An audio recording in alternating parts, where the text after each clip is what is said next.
যদি জরুরি জনগুরুত্বপূর্ণ বিষয়ে কোনো মুলতবি প্রস্তাব আনতে হয় সেটার জন্য বিধি আছে, সেই বিধিতে কোনো নোটিশ তিনি দিয়েছেন কিনা রুলস অফ প্রসিডিউর 62 অনুসারে।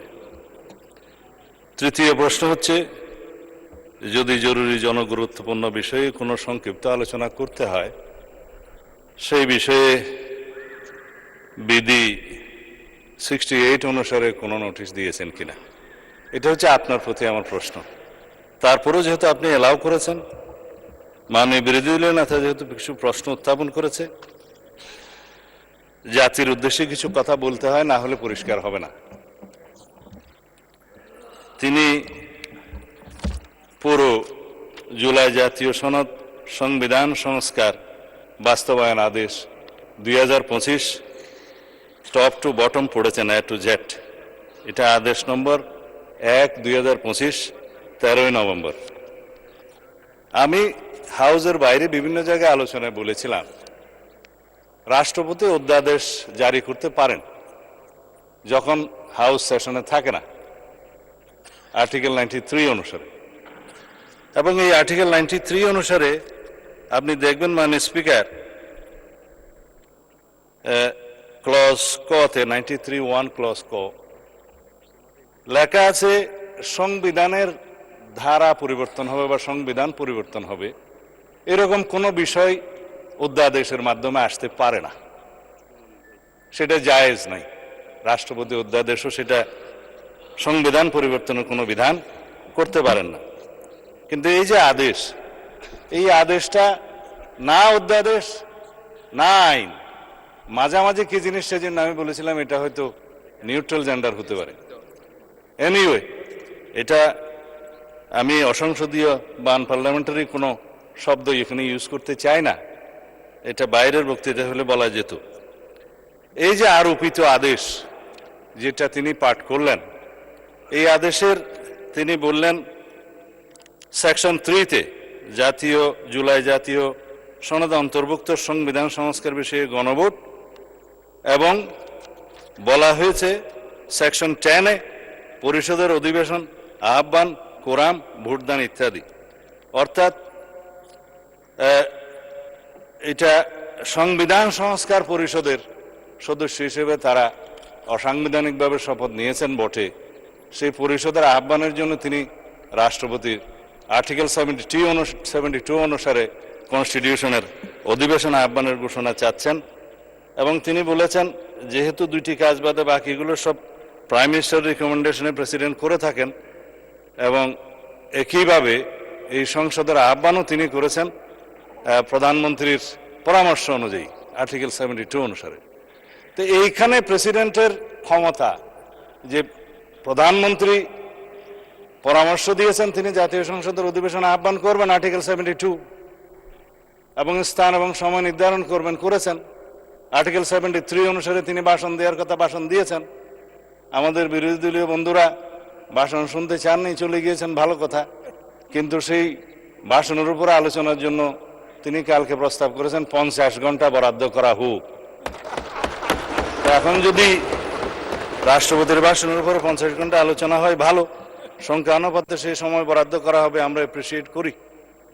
কিন্তু এই যে আর্টিকেল 72 অনুসারে সংবিধান সংস্কার পরিষদের যেখানে অস্তিত্ব না থাকায় প্রধানমন্ত্রীও সেটা পরামর্শ দিতে পারেন না রাষ্ট্রপতিকে, রাষ্ট্রপতিও সেই অধিবেশন আহ্বান করতে পারেন না, বিধায় সে করেননি।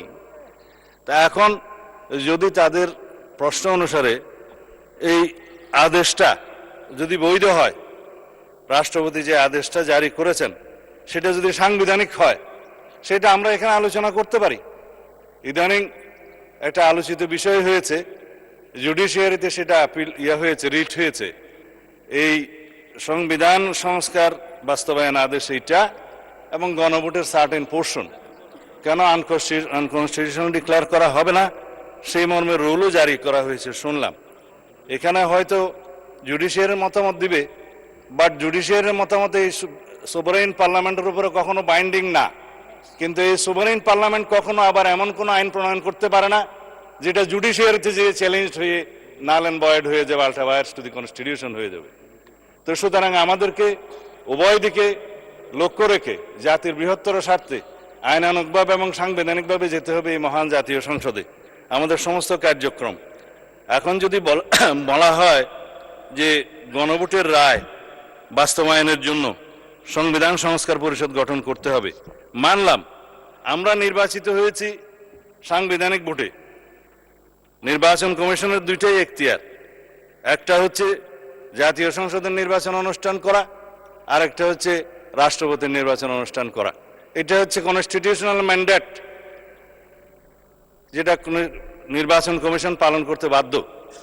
কিন্তু আরেকটা আইন হয়েছে গণভোটের জন্য, এটা আমরাও প্রস্তাব করেছিলাম, যেহেতু আইনি ভিত্তি চেয়েছেন সবাই জুলাই জাতীয় সনদের, যে জনগণ কি বলে আমরা দেখি। সেখানে জুলাই জাতীয় সনদ যেভাবে স্বাক্ষরিত হয়েছে, রাজনৈতিক সমঝোতার দলিল হিসেবে ঐতিহাসিকভাবে যেটা স্বাক্ষরিত হয়েছে, তার উপর ভিত্তি করে জুলাই জাতীয় সনদের পক্ষে এদেশের জনগণ আছে কি নাই সেই প্রশ্নে গণভোট হতে পারে, এবং সেটা একদিনে হবে না, 2 দিনে হবে, সেই বাহাস অনেকদিন হয়েছে, অতঃপর একদিনে অনুষ্ঠিত হয়েছে।